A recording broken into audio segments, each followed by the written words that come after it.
2020년 8월 26일 수요일 로뎀교회 새벽기도회 시작하겠습니다. 사도신경으로 신앙을 고백하겠습니다. 나는 전능하신 아버지 하나님, 천지의 창조주를 믿습니다. 나는 그의 유일하신 아들, 우리 주 예수 그리스도를 믿습니다. 그는 성령으로 잉태되어 동정녀 마리아에게서 나시고 본디오 빌라도에게 고난을 받아 십자가에 못 박혀 죽으시고 장사된 지 사흘 만에 죽은 자 가운데서 다시 살아나셨으며 하늘에 오르시어 전능하신 아버지 하나님 우편에 앉아 계시다가 거기로부터 살아있는 자와 죽은 자를 심판하러 오십니다. 나는 성령을 믿으며 거룩한 공교회와 성도의 교제와 죄를 용서받는 것과 몸의 부활과 영생을 믿습니다. 아멘. 찬송가 490장입니다. 주여 지난 밤 내 꿈에 배었으니 그 꿈 이루어 주옵소서. 밤과 아침에 계시로 보여주사 항상 은혜를 주옵소서. 나의 놀라운 꿈 정녕 남이 끼는 장차 큰 은혜 받을 편이 나의 놀라운 꿈 정녕 이루어져 주님 얼굴을 배우리라. 마음 괴롭고 아파서 낙심될 때 내게 소망을 주셨으며 내가 영광의 주님을 바라보니 앞길 환하게 보이도다. 나의 놀라운 꿈 정녕 남이 끼는 장차 큰 은혜 받을 편이 나의 놀라운 꿈 정녕 이루어져 주님 얼굴을 배우리라. 세상 풍조는 나날이 변하여도 나는 내 믿음 지키리니. 인생 살다가 죽음이 꿈 같으나 오직 내 꿈은 참되리라. 나의 놀라운 꿈 정녕 남이 끼는 장차 큰 은혜 받을 편이 나의 놀라운 꿈 정녕 이루어져 주님 얼굴을 배우리라. 오늘 우리에게 주시는 하나님의 말씀은 로마서 5장 1절부터 6절까지의 말씀입니다. 로마서 5장 1절부터 6절까지의 말씀. 이제 봉독하겠습니다. 하나님의 말씀을 경청하십시오. 그러므로 우리가 믿음으로 의롭다 하심을 받았으니 우리 주 예수 그리스도로 말미암아 하나님과 화평을 누리자. 또한 그로 말미암아 우리가 믿음으로 서 있는 이 은혜에 들어감을 얻었으며 하나님의 영광을 바라고 즐거워하느니라. 다만 이뿐 아니라 우리가 환난 중에서도 즐거워하나니 이는 환난은 인내를, 인내는 연단을, 연단은 소망을 이루는 줄 알미로다. 소망이 우리를 부끄럽게 하지 아니함은 우리에게 주신 성령으로 말미암아 하나님의 사랑이 우리 마음에 부은 바 됨이니 우리가 아직 연약할 때에 기약대로 그리스도께서 경건하지 않은 자를 위하여 죽으셨도다. 아멘. 소망을 이루라는 제목으로 하나님의 말씀 선포하겠습니다. 불교의 창시자 고다마 시타르타는 세상에 만연해 있는 고통의 문제에 대해서 깊은 관심을 기울였습니다. 그는 인간이 고통에서 벗어나지 못하는 이유를 집착이라고 봤습니다. 생에 대한 집착이 고통을 만들어냈습니다. 시타르타는 집착을 멸하기 위한 8가지 방법을 제시합니다. 이것이 8정도입니다. 정견, 정사유, 정어, 정업, 정명, 정정진, 정념, 정정. 이렇게 바른 행위를 하면 아라한이 된다고 합니다. 더 이상 윤회라는 고통에서 벗어난 상태에 도달하는 것이죠. 고통의 문제를 해결하기 위한 그의 견해의 옳고 그름 여부를 떠나서 세상의 고통이라는 문제에 주목했던 그의 견해는 깊이 공감할 수 있습니다. 이 세상에는 분명히 고통이 있습니다. 아무리 과학 문명이 발전하고 세계가 서로 교통하고 있어도 인류 역사상 가장 풍요로운 시기를 지나고 있어도 세상에는 분명히 고통이라는 현실이 존재하고 있습니다. 민족과 민족 사이의 전쟁과 학살, 극심한 빈곤, 차별, 학대 등 세상의 고통을 언급하자면 끝이 없을 겁니다. 시타르타는 이것을 집착의 문제라고 봤지요. 그렇다면 성경은 이런 고통의 문제에 대해서 뭐라고 이야기할까요? 창세기 6장 5절의 말씀입니다. 여호와께서 사람의 생각이 세상에 가득함과 그의 마음으로 생각하는 모든 계획이 항상 악할 뿐임을 보시고. 첫 사람이 선악을 아는 나무의 열매를 먹었습니다. 그래서 에덴에서 쫓겨납니다. 이제 인류는 거칠고 험한 곳, 저주받은 땅에서 소출을 기다리며 살아야 했습니다. 거친 땅에서 거칠게 살았으니 거친 삶이 올 뿐이었습니다. 첫사람의 아들은 또 다른 아들을 죽였습니다. 그렇게 살인자의 피가 흘렀고 그런 살인자들의 후예들이 더 많은 것을 차지하며 더 많은 자를 죽였습니다. 저주받은 땅에서 서로 피를 흘리며 살아가는 인류의 모습을 적나라하게 드러낸 것이 가인의 후손 람에게의 노래입니다.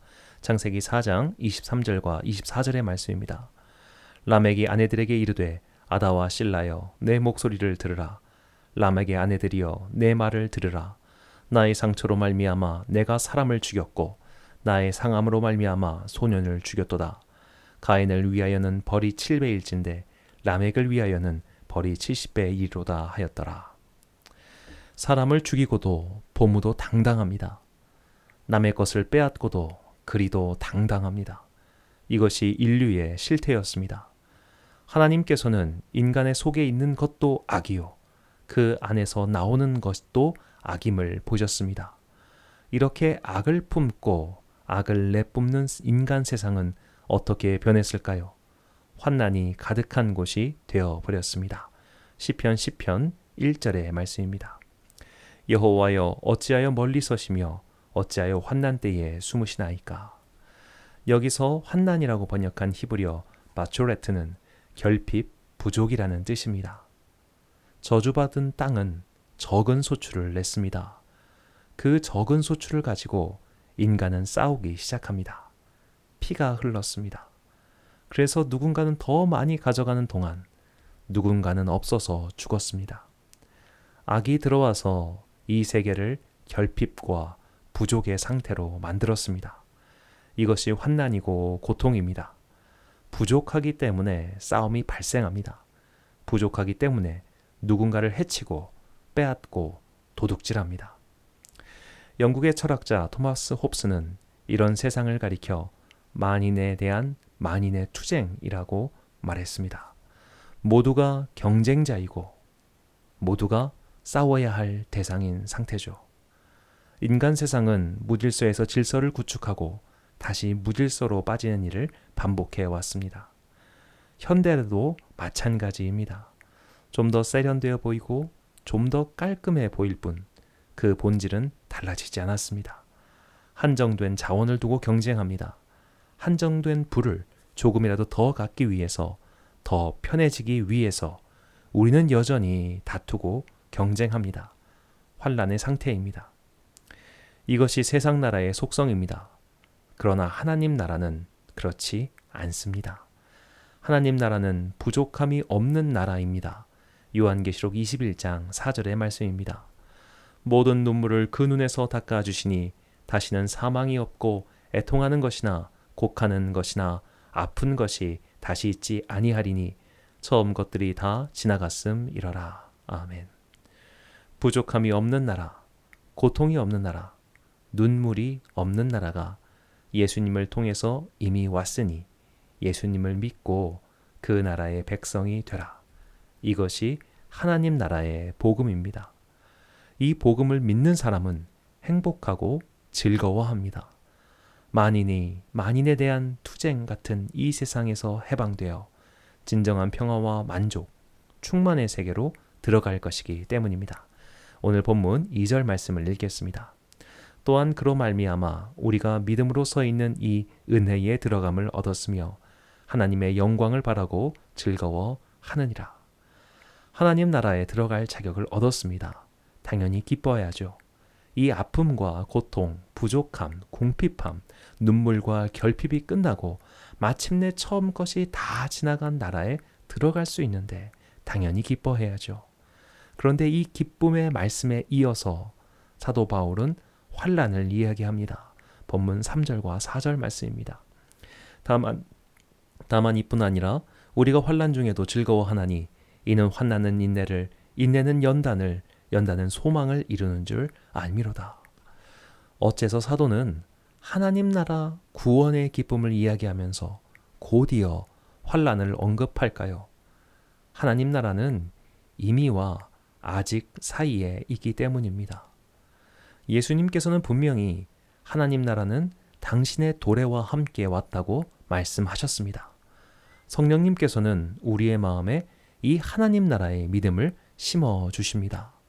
하나님 나라의 원리는 이미 다른 영상에서도 자세히 설명드렸지만 다음의 도표와 같습니다.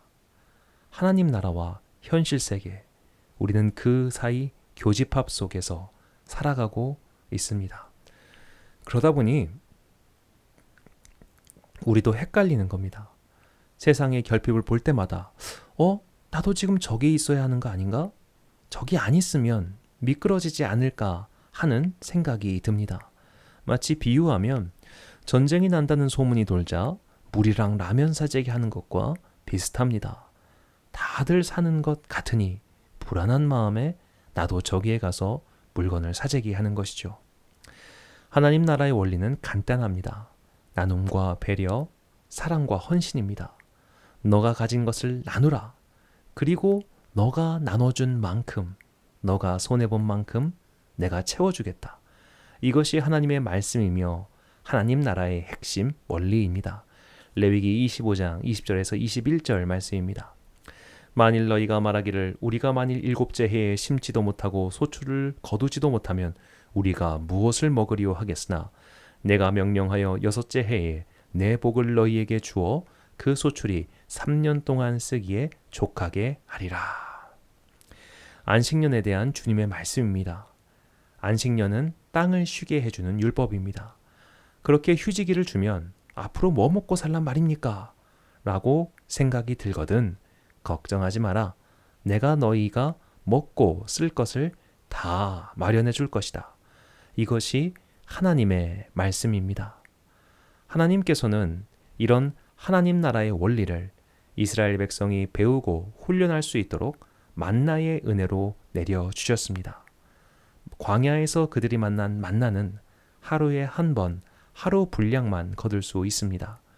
그리고 안식일 하루 전에는 이틀치를 내려주셔서 안식일에 아무 일도 하지 않고 그 전날 주신 것으로 살 수 있게 해주셨습니다. 만나에는 하나님 나라의 원리가 담겨 있습니다. 각자가 쓸 것을 충분히 줄 것이니 욕심을 부리지 말고 하나님께 맡기라는 겁니다. 나의 욕심은 누군가의 결핍을 만들어내기 때문입니다. 우리가 하나님의 율법을 실천하면, 즉 내가 가진 것을 이웃과 나누면 하나님께서 바로 즉각 채워주십니까? 물론 그런 경우도 있었지만 하나님의 응답의 때와 방법은 그분의 때와 방법으로 될 뿐이지 내 생각대로 오는 것은 아닙니다. 그러다 보니 우리는 하나님 나라의 복음 안에 있으면서도 결핍의 세상에서 벗어나지 못하곤 합니다. 정말 채워주실까? 정말 이렇게 해도 괜찮을까? 하는 생각이 드는 것이죠. 결핍과 환난, 이것이 우리 눈앞에 현실로 멀쩡히 존재하기 때문에 모든 그리스도인은 믿음의 어려움을 겪습니다. 그래서 어려움이 닥치면 포기하는 사람도 적지 않습니다. 특히 경제적 결핍을 넘어 사회적 환난과 결핍이 찾아오면 더욱 포기하고 이탈자가 발생합니다. 교회의 역사는 처음부터 지금까지 그런 점에서 한결같았습니다. 응답이 더디 오는 것을 참지 못한 사람들, 하나님의 때를 기다리지 못하는 사람들, 그렇게 여러 사람이 복음의 길, 믿음의 길에서 이탈했습니다. 그렇다면 응답이 더디 올 때, 하나님의 대답이 들리지 않고 그분의 때가 보이지 않을 때 우리는 어떻게 해야 버틸 수 있을까요? 성령님께서 우리의 소원을, 우리의 소망을, 우리의 희망을, 우리의 꿈을, 우리의 믿음을 굳건하게 만들어 주십니다. 본문 5절의 말씀입니다. 소망이 우리를 부끄럽게 하지 아니함은 우리에게 주신 성령으로 말미암아 하나님의 사랑이 우리 마음에 부은 바 됨이니. 아멘. 하나님 나라의 소망, 그 복음을 놓치지 않고 붙잡고 가는 방법은 성령님께서 우리의 마음에 확신을 주실 때입니다. 성령님은 우리를 회개하게 하시고 믿음을 선물로 주시고 그 믿음을 유지하게 은혜를 베풀어 주십니다. 교회는 예전부터 신앙교육을 할 때 위인들의 이야기를 많이 했습니다. 순교자들의 이야기, 성인들의 이야기를 들려주므로 그들도 우리와 같은 환난을 겪었지만 믿음으로 잘 극복하였고 마침내 하나님께서 높여주셨다는 이야기입니다.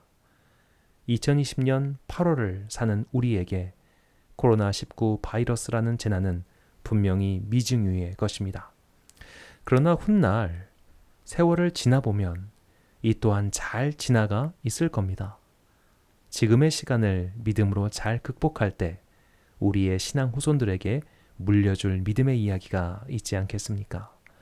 사랑하는 교우 여러분, 예수를 믿고 하나님 나라의 백성이 되었지만 어쩔 수 없이 세상 나라에도 속해 있는 우리들은 결핍과 환난을 만나게 됩니다. 이미 온 하나님 나라를 소망하면 소망할수록 세상의 결핍과 환난은 더 크게 보일 수도 있습니다. 그러면서 믿음의 의심이 쌓이기도 합니다. 내가 틀린 게 아닐까? 자칫하면 나도 결핍과 환난에 처하는 게 아닐까? 저들처럼 나도 내 욕심을, 내 자리를, 내 안전을 챙기지 않으면 죽게 되는 것 아닐까 하는 의심 말입니다. 이때 우리는 성령님께 간구해야 합니다. 주여, 우리의 믿음 없음을 불쌍히 여기소서라고 말입니다. 어제 부산의 샘터교회 안중덕 목사님께서 페이스북에 올리신 문구가 화제였습니다. 잠시 읽어드리겠습니다. 마스크를 착용하라 하는 것은 잠잠하라는 뜻입니다. 막말과 거짓말을 하지 말며 불필요한 말을 줄이고 남의 말에 귀를 기울이라는 말입니다. 입을 다물면 사랑스러운 것들에 시선이 머물게 되고 아름다운 소리와 세미한 속삭임이 들려올 것입니다. 손을 자주 씻으라는 것은 마음을 깨끗이 하라는 뜻입니다. 악한 행실과 죄에서 돌이켜 회개하고 성결하라는 말입니다. 안과 밖이 깨끗하여야 자신도 살고 남도 살 수 있다는 말입니다. 마음의 거울을 닦아야 자신이 보이고 마음의 창을 닦아야 이웃도 보일 것입니다. 사람과 거리두기 하라는 것은 자연을 가까이 하라는 뜻입니다. 사람끼리 모여서 살면서 서로 다투지 말고 공기와 물과 자연의 생태계를 돌보며 조화롭게 살라는 말입니다. 자연을 가까이 할수록 마음이 넉넉하여 모든 것을 사랑하게 될 것입니다. 대면 예배를 금지하라는 것은 언제 어디서나 하나님을 바라보라는 뜻입니다. 위안을 얻거나 사람에게 보이려고 예배당에 가지 말고 천지에 계신 하나님을 예배하라는 말입니다. 하나님을 대면할수록 그의 나라와 그의 뜻에 가까이 이르게 될 것입니다. 집합을 금지하라는 것은 소외된 자들과 함께하라는 뜻입니다. 모여서 선동하거나 힘자랑하지 말고 사람이 그리운 이들의 벗이 되라는 말입니다. 우는 자들과 함께 울고 홀로 외로이 무거운 짐을 지고 가는 이들의 짐을 나누어 질수록 세상은 사랑으로 포근해질 것입니다.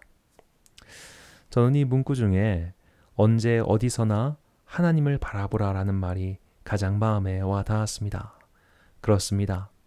지금 우리는 더욱 성령님께 간구하여 하나님께 우리의 소망을 둬야 합니다. 각자의 자리에서 지금의 시간을 기도와 간구로 엮어 가십시오. 그때 우리는 환난은 인내를, 인내는 연단을, 연단은 소망을 낳는다는 이 유명한 성경의 말씀을 나의 말씀으로 받을 수 있게 될 것입니다. 기도하겠습니다. 사랑과 은혜의 아버지 하나님, 하나님께서 지으신 풍족하고 완전한 세계에 결핍이 들어왔습니다. 인간의 교망이 땅에 저주를 뿌렸습니다. 우리는 지상세계가 끝날 때까지 결핍과 환난을 벗어나지 못할 것입니다. 그러나 주님께서 우리에게 천국, 하나님 나라의 소망을 주셨으니 감사합니다.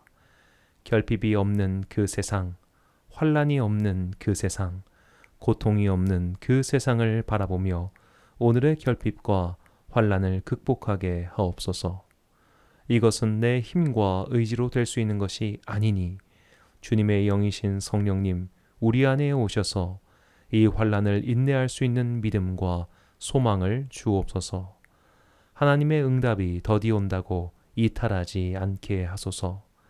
하나님의 때가 내가 생각했던 때가 아니라며 실망하지 않게 하소서. 미중유의 재난으로 신음하고 있는 사람들을 기억하소서. 특별히 경제적으로 심한 고난을 받는 자들이 있습니다. 그들에게 은총을 베푸시어 곤란함에서 속히 벗어나게 하옵소서. 집안에만 갇혀 지내는 연로한 분들을 돌봐주소서.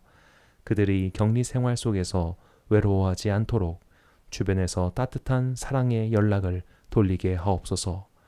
결핍과 환난의 시대에서 하나님의 풍성한 자비와 예수님의 끝없는 사랑과 성령님의 넘치는 은혜를 맛보는 하늘나라의 백성들이 되게 하옵소서.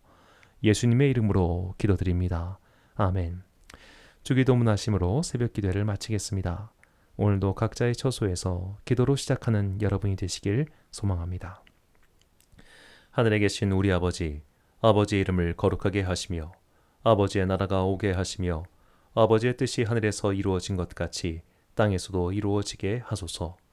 오늘 우리에게 일용할 양식을 주시고 우리가 우리에게 잘못한 사람을 용서하여 준 것 같이 우리의 죄를 용서하여 주시고 우리를 시험에 빠지지 않게 하시고 악에서 구하소서. 나라와 권능과 영광이 영원히 아버지의 것입니다. 아멘.